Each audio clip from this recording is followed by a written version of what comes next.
ইউরোপীয় দেশগুলোর 10 লক্ষেরও বেশি আইনজীবীদের যে বৃহৎ সংগঠন সিসিবিই তাদের পক্ষ থেকে সম্প্রতি বাংলাদেশের প্রধানমন্ত্রীকে একটা চিঠি দেওয়া হয়েছে যে বাংলাদেশের বার কাউন্সিলগুলোতে যেভাবে নির্বাচন হচ্ছে একপাক্ষিক নির্বাচন এবং বিরোধী মতের আইনজীবীদের নির্বাচন করতে দেয়া হচ্ছে না, বাধা দেওয়া হচ্ছে, তাদেরকে ভয়ভীতি দেখানো হচ্ছে, তাদেরকে নির্যাতন করা হচ্ছে, এই ব্যাপারে মানে পদক্ষেপ নেওয়ার জন্য প্রধানমন্ত্রীকে যখন চিঠি লিখছে সেই সংগঠনের পক্ষ থেকে, সেরকম একটা মুহূর্তে আমরা যখন দেখছিলাম যে প্রথম সব থেকে বেশি বড় খবর হলো ময়মনসিংহ বারের নির্বাচন, এরপরে ঢাকা বারের নির্বাচন হলো, মাত্র 34% ভোট পড়ল, 66% আইনজীবী ভোট দিতে গেলেনই না, আওয়ামী লীগের অনুসারীরা তারা ভোট করতে পারলো না, সুপ্রিম কোর্ট বার নির্বাচন থেকে একেবারে নিয়ম করা হয়েছে আওয়ামী লীগের অনুসারী কেউ ভোট করতে পারবে না।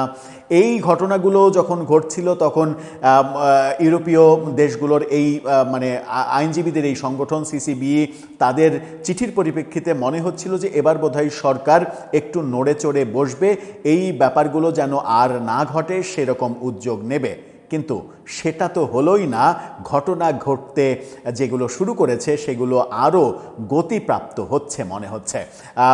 ঢাকা বারের পরে সুপ্রিম কোর্ট বার, এবার চট্টগ্রাম থেকেও একই খবর আসলো এবং এই খবরটা আসলো স্পেসিফিক সরকারি দলের বিরুদ্ধে অভিযোগ আকারে।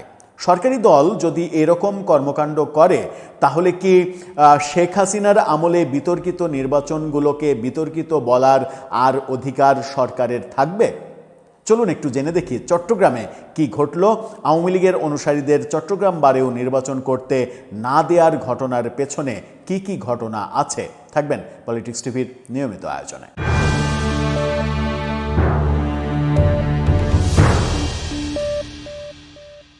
দর্শক, বলছিলাম চট্টগ্রাম বারে এবার ঘটেছে যে কথা আমরা সবসময়ই বলি, সেটা হচ্ছে যে আপনি মানে ওই কবির কথা, তুমি অধম তাই বলে আমি উত্তম হইব না কেন, এই ব্যাপারটা তো সবার অনুভূতিতে আসলে কাজ করা উচিত যে আমি যাকে অধম বলছি সে অধম হলে আমি উত্তম হব না কেন, কিংবা আমি যাকে দোষারোপ করছি, যাকে দোষ দিচ্ছি, সেটা যদি সত্যিই দোষের কর্ম হয়, সেই পদ্ধতিটা যদি ভুল পদ্ধতি হয়, তাহলে একই কাজ আমার করার কথা নয়। আমি যাকে মন্দ বলছি আমি যেন সেই একই কাজ করে মন্দ হিসেবে নিজেও আখ্যা না পাই, সেই জন্য আমাকে সচেতন থাকতে হবে। অর্থাৎ কাউকে মন্দ বললে নিজেকে ভালো হওয়ার চেষ্টা করতে হবে। এই যে চিরন্তন মানবিক ব্যাপারটা, সেই মানবিক ব্যাপারটা যদি আমাদের মধ্যে কাজ না করে, তাহলে আমি যে খুবই বড়াই করে শেখ হাসিনাকে ফ্যাসিস্ট বলছি, শেখ হাসিনার একপাক্ষিক নির্বাচনকে মানে আমি ডামিন নির্বাচন, আমরা আর মামুরা নির্বাচন এরকম বলছি, সেই একই কাজ যদি আমিও করি, তাহলে শেখ হাসিনার নির্বাচনকে ভুল কিংবা অপরাধ বলার অধিকার কি আমার আর থাকলো? উত্তর হলো থাকলো না। তাহলে সচেতনভাবে কেন আমরা সেগুলো অ্যাভয়েড করতে পারছি না? এই সরকার কি আবারও মানে শেখ হাসিনা যে অপবাদ নিয়ে বিদায় নিয়েছেন সেরকম অপবাদ নিজেদের গায়ে মাখতে চাইছে? চট্টগ্রামের ঘটনা আমার মনে হয় যে সেটাই একটা ইঙ্গিত দিচ্ছে। কি ঘটলো চট্টগ্রামে? সমকাল বলছে, সমকালের শিরোনামটা দেখে নিন, সেখানে বলছে চট্টগ্রাম আইনজীবী সমিতি বিএনপির বাধায় ফর্ম নিতে পারেননি আওয়ামীপন্থীরা। অর্থাৎ সরাসরি বিএনপির নামে অভিযোগ আসছে যে বিএনপি বাধা দিয়েছে, আওয়ামী লীগের যারা অনুসারী সমর্থক তারা ফর্মই কিনতে পারেননি নির্বাচনে অংশগ্রহণ করার জন্য। এটা কি গণতান্ত্রিক ব্যবস্থা হলো? মানে দল হিসেবে আপনি আওয়ামী লীগের কার্যক্রম নিষিদ্ধ করেছেন। আওয়ামী লীগের যারা সমর্থক অনুসারী তারা পেশাজীবী সংগঠনে কোত্থেকে আওয়ামী লীগের রাজনীতি আসলো? মানে আওয়ামী লীগের সমর্থক হলে আমি একটা পেশাজীবী সংগঠনে নির্বাচন করতে পারবো না, এই যে কালচারটা শুরু করা হচ্ছে একের পর এক, এবং সুপ্রিম কোর্ট বারে সেটা খুবই বাজে অবস্থা তৈরি করবে। ঢাকা বারে বাজে অবস্থা অলরেডি তৈরি করেছে, এবার চট্টগ্রাম বারে সরাসরি অভিযোগ আসলো বিএনপি তাদেরকে বাধা দিচ্ছে। এটা কি বিএনপির জন্য সম্মানজনক হচ্ছে? উত্তর হচ্ছে বিএনপির জন্য এটা সম্মানজনক হচ্ছে না। এরই মাঝে যেটা সুপ্রিম কোর্ট বারে ঘটেছে সেটা হচ্ছে যে এনসিপি পন্থী একজন আইনজীবী নির্বাচন থেকে সরে দাঁড়ানোর ঘোষণা দিয়েছেন। নির্বাচন থেকে সরে দাঁড়ানোর ঘোষণা মানে হচ্ছে যে নির্বাচনের নিরপেক্ষতা নিয়ে প্রশ্ন করে নির্বাচন থেকে সরে দাঁড়ানোর ঘোষণা দিয়েছেন। এই ব্যাপারগুলো সরকারকে বিতর্কিত করবে। কি বলছে খবরে? বলছে বিএনপি সমর্থক আইনজীবীদের বাধায় এবারও চট্টগ্রাম জেলা আইনজীবী সমিতির কার্যনির্বাহী পরিষদ নির্বাচনের ফর্ম নিতে পারেননি আওয়ামীপন্থী আইনজীবীরা। তারা ফর্ম নিতে গেলে অস্থায়ী নির্বাচন কমিশনের কার্যালয়ের মুখে শতাধিক আইনজীবী দরজা অবরোধ করে 2 ঘন্টা দাঁড়িয়ে থাকেন। আওয়ামীপন্থী আইনজীবীরা ফর্ম নিতে ভেতরে ঢুকতে চাইলে তাদের নির্বাচন কমিশন কার্যালয়ে ঢুকতেই বাধা দেয়া হয়। এর আগে নির্বাচন উপলক্ষে এবারই প্রথম মনোনয়নপত্র সংগ্রহ ও জমা দিতে মাত্র 2 ঘন্টা সময় নির্ধারণ করেছে নির্বাচন কমিশন।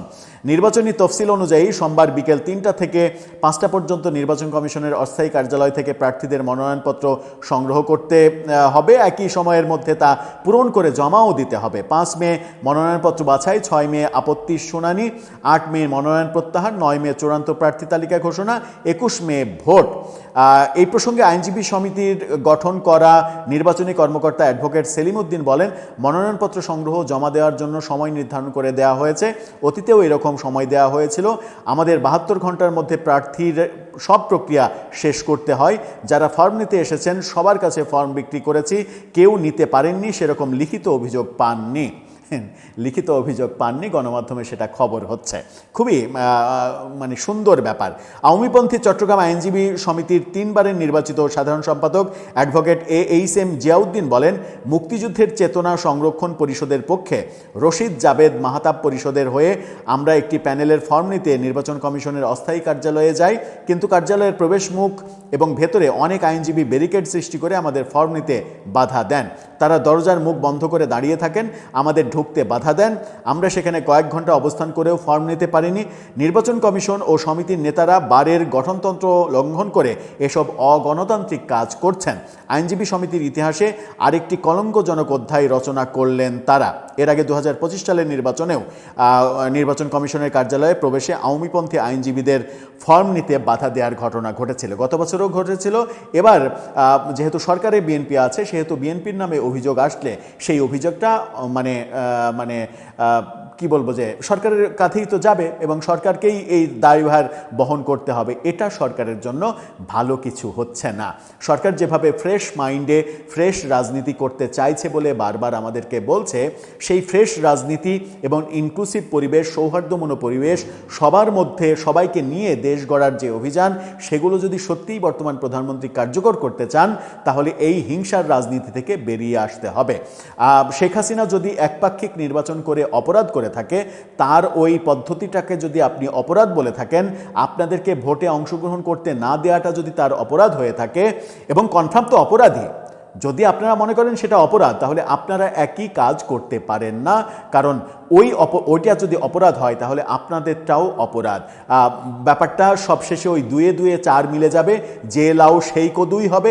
আমরা সাধারণ জনগণ কোনো ধরনের কোনো পরিবর্তন উপভোগ করতে পারবো না। আমাদের কপালে এরকম শনির দশায় যুগের পর যুগ মানে কপালে তিলক রেখা এঁকে দেবে, এরকমটাই বোধহয় মানে আমাদের ভাগ্য হয়ে দাঁড়াচ্ছে।